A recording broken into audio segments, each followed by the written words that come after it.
连续4档核酸罪犯自主封在社区特有的公清里，10500例照伫昨日宣讲，该里算是多回型的主题区。不过，质疑真侪地北的分类甲使用现况并无符合，甚至是安南区51里唯一无活动中心，嘛无公园的，所以要求地政局听出多数里民心声，用公办市地中划方式来开辟公园等多无票使用。并且伫黄市长任内做好规划。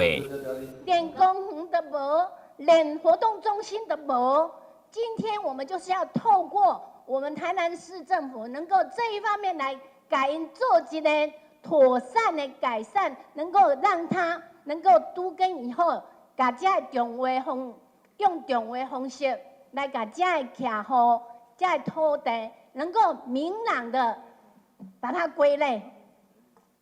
包括道路，买当开较大条啊，一条道路遐尼那细条。包括像目前公清里在安南区51个里，唯一没有活动中心的地方。我有信心，伫个2年来，这个规划会当好，会当互咱开工啊是安怎吼？因为你也看讲这几档来，咱敢若市政府做的公办中划，对，争议少，民众都肯定，而且市府也得到了许多土地。这个经费又可以做，民众分配的比率都 OK， 所以我们要去跟民众说服，说服说他们土地因为重划之后，虽然减少一寡，但价值提高足多。